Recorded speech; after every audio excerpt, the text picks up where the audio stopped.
앤 스몰 시간입니다. 네. 사실 이번 주는 챔피언스리그 준결승이 열리는 주기 때문에 우와. 주중 경기들도 이슈가 상당합니다. 챔피언스리그 누가 우승할 것인가? 우리가 얘기할 부분은 밀라노 데르비긴 한데 그쪽보다는 저는 저쪽에 더 관심이 있다. 맨시티 레알의 경기에. 네, 이렇게 말씀드리고 싶습니다. 저는 오늘 챔피언스리그 볼만한 매치, 아주 빅매치죠.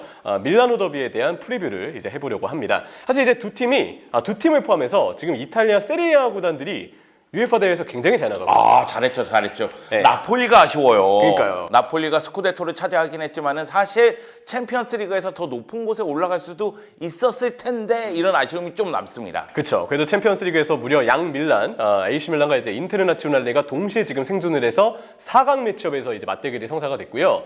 유로파리그에서는 이제 로마와 유벤투스가 또 생존 중이기 때문에 네. 정말 세리아가 UEFA 대회에서 전성시대를 달리고 있는 시기가 좀 아닌가 싶습니다. 근데 이 지역 더비, 밀라노 더비가 특히 이번에서 유독 흥미로운 이유는 리그에서도 여전히 챔피언스리그 진출권 경쟁이 한창이에요. 네, 그렇습니다. 현재 4위가 인테르인데 5위 밀란하고 승점 차가 2점에 불과합니다. 그렇기 때문에 누가 다음 시즌 챔피언스 리그에 나가는지 확신할 수는 없는 상태거든요. 그런 측면에서 봤을 때는 이 챔피언스 리그에서의 맞대결, 이것이 리그에도 영향을 미치기 때문에 당연히 이 경기는 결승 진출을 위해서도 승리를 거둬야 되지만 리그를 위해서도 중요하다. 이렇게 말씀드릴 수가 있겠죠.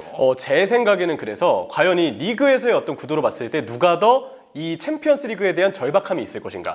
그 동기부여를 봤을 때는 아무래도 지금 상위권에서 벗어난 AC 밀란 쪽의 동기부여가 더 클 수 있겠다는 생각이 들어요.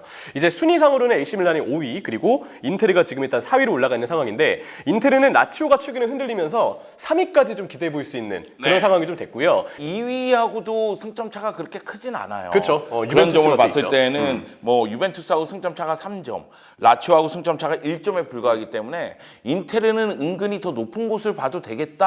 이런 생각은 드는데 다만 지금 인테르 입장에서는 뭔가 지금 우주의 기운이 인테르를 중심으로 돌고 있거든요. 너무 좋아. 이럴 때 조심해야 됩니다.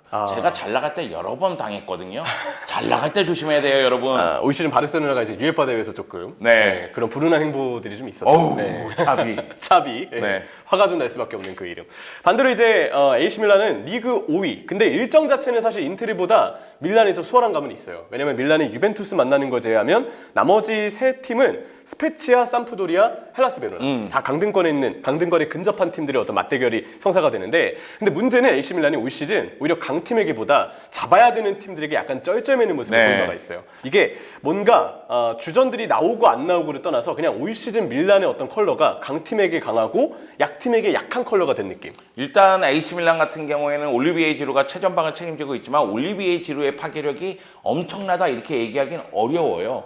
여기에 이제 왼쪽 라인에 테오 에르난데스, 하파엘 레앙을 앞세운 공격이 날카롭긴 한데 하필이면 하파엘 레앙이 라치오전에서 허벅지 부상을 당했습니다. 그래서 이 경기에 못 나올 가능성이 있다는 것. 그 얘기는 뭐냐면은 전체적으로 AC 밀란의 득점력이 좀 떨어지고 있기 때문에 네. 약팀을 상대했을 때에는 오히려 힘으로 제압하는 힘이 떨어진다고 봐야 되겠죠. 그렇죠. 그래서 오히려 최근에 기세가 좀 올라온 인테르와 비교했을 때 밀란이 리그에서는 조금 더 변수가 있는 상황이라고 생각이 되고 그렇기 때문에 AC 밀란은 정말 마지막 희망이라는 생각으로 다음 시즌 챔피언스리그에 오르기 위해서는 이번 준결승에서 승리하고 결승까지 승리해서 챔스 우승과 함께 다음 시즌 진출권을 따내는 그림을 AC 밀란은 진짜 마지막 기회라고 생각하고 네. 임해야 되지 않을까 생각이 듭니다. AC 밀란이 챔피언스리그에서 7회나 우승한 팀이기 때문에 당연히 강력한 우승 후보입니다. 결승에 진출한다면 또 어떻게 경기가 전개될지 모르기 때문에요. AC 밀란 입장에서는 사력을 다해서 결승 진출에 성공을 해야 됩니다. 그렇다면 AC 밀란은 이기기 위해서 인테르를 상대로 무엇을 해야 하는지 이거에 대해서 좀 여쭤보고 싶은데요. 네, 일단은 왼쪽 라인의 공격력을 최대한 높일 필요성은 있습니다. 하파엘 레앙과 테오 에르난데스가 있는 네, 근데 하파엘 레앙이 못 나온다고 했을 때 이 자리를 누구로 채울 것이냐? 살레마키어스냐 아니면 네비치냐 이런 부분에 대해서 고민은 되겠지만은 왼쪽 라인을 살려야 되는 이유가 제가 생각하기에 인테르의 오른쪽 라인이 불안하거든요. 슈크리니아르가 부상이고 그러다 보면은 오른쪽에 다르미안이라든가 둠프리스가 나올 가능성이 있기 때문에 그쪽 라인을 공략한다면은 AC 밀란에게도 충분히 승산이 있다 이런 생각이 좀 들고요. 다만 흐름으로 봤을 때 물론 AC 밀란도 최근 경기를 봤을 때는 9경기 무패긴 하지만 그 무패 속에서 5경기나 무승부가 있어서 상대를 제압하는 힘이 좀 떨어지긴 한데 올리비에 지루가 또 큰 경기에서는 한 방이 있잖아요. 클러치가 있죠. 그래서 올리비에 지루도 이 경기에서는 한 방을 보여줘야 된다. 이렇게 말씀을 드리고 싶습니다. 저는 역시 이제 밀란은 그냥 팀 자체가 왼쪽 공격이 굉장히 강한 팀이기 때문에 이번 경기에서도 밀란은 왼쪽이 키포인트가 될 텐데 문제는 하파엘 레앙이 지금 당장의 상황으로 봤을 때는 1차전 출전 여부가 네. 좀 불투명하다고 하더라고요. 물론 이제 본인은 나 뛸 수 있다. 그래도 괜찮다라고 하파엘 레앙은 자신하고 있다고 하지만 만약에 경기에 나온다 하더라도 과연 레앙의 경기감과 핏이 얼마나 회복되어 있을지는 조금 관건이지 않을까 싶어요. 근데 하파엘 레앙이 들어왔을 때 레앙이 중앙 쪽으로 들어가고 테오가 올라오면서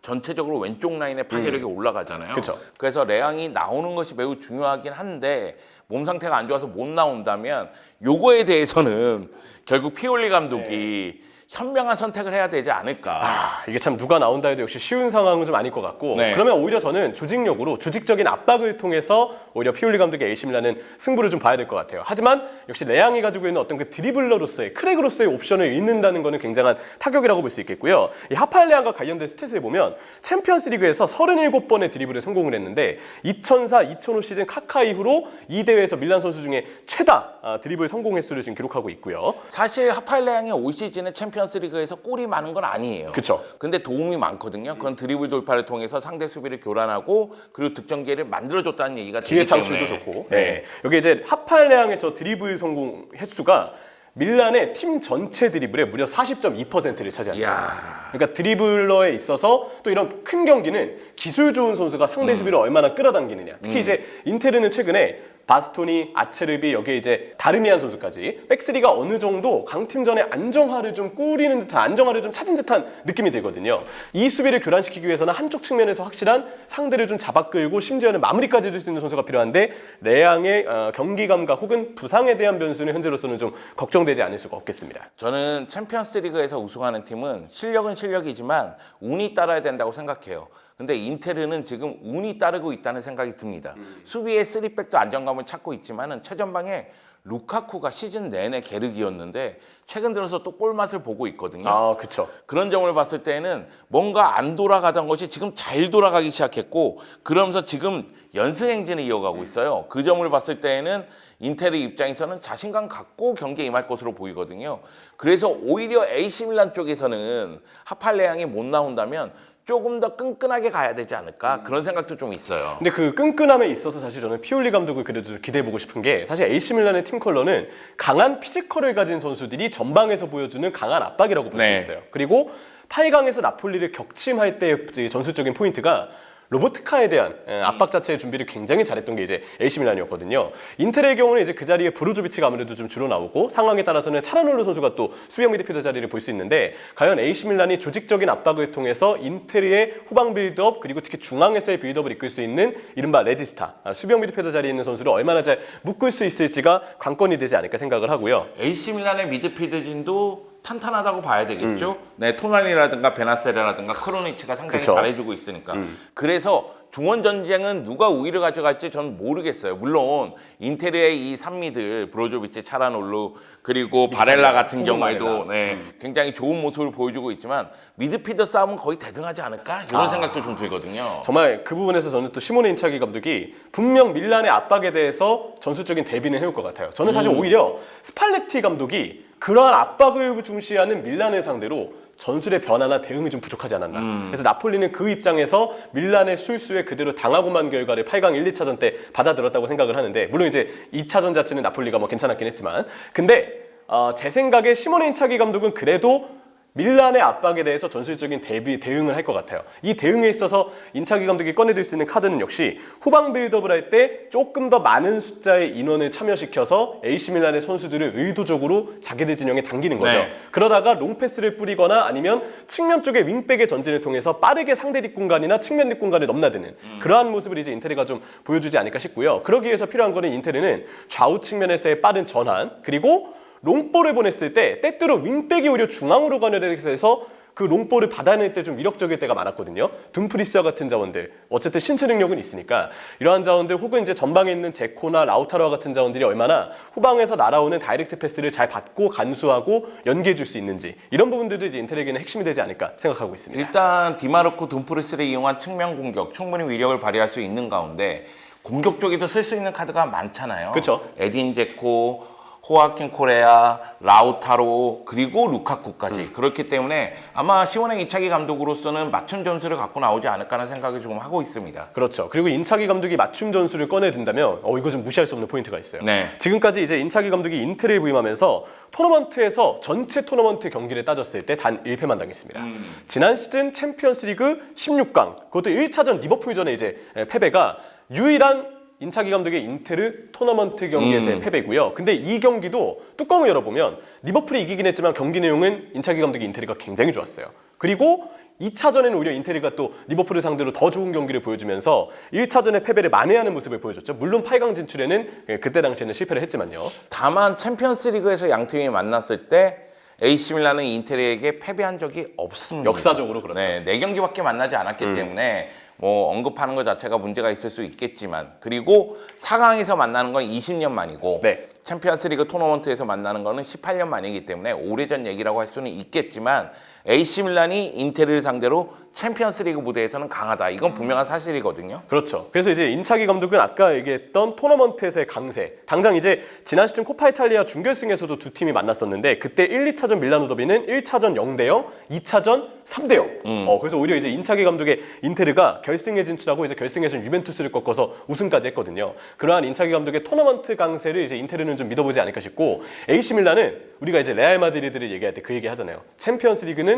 들어본 자가 더 강하다. 네. AC 밀란의 경우는 무려 7회 우승팀, 레알 마드리드의 뒤를 잇는 두 번째 최다 우승팀이기 때문에 챔스에서의 어떤 그 강세가 있는데 최근 챔피언스리그 준결승 6경기 4승 1무 1패. 0506 시즌 이제 준결승에서 한번 바르셀로나에게 덜미를 잡혔던 게 최근 준결승 6경기에서의 유일한 패배인데 이 6경기 중에 무려 5경기가 이제 AC 밀란은 무실점이고요. 최근 챔피언스리그 올 시즌 최근에 6경기도 딱 1실점. 나폴리전에 93분에 허용했던 실점이 전부였습니다. 슈팅은 사실 86개나 6경기에서 허용했고 유효 슈팅이 무려 27개나 됐는데 매냥 골키퍼의 어떤 하드캐리 덕분인지 네. AC 밀란이 그래도 실점과는 제법 거리가 좀 먼 어느 정도 좀 안정된 결과상의 밸런스를 챔피언스리그 경기에서는 유독 잘 보여주긴 했었어요. 저는 자꾸만 인테르 쪽으로 마음이 기우는 게 인테르의 최근 기세가 너무나 좋고 그리고 뭐 인테르도 챔피언스리그에서 3회나 우승한 팀 아니겠어요? 네. 그리고 올 시즌 상대 전적을 보더라도 인테르가 앞서 있습니다. 스페르코파 결승전에서 인테르가 AC 밀란에게 또 승리를 거뒀기 때문에 리그에서는 1승 1패라 할지라도 올 시즌 3차례 대결에서 2승 1패를 기록했거든요.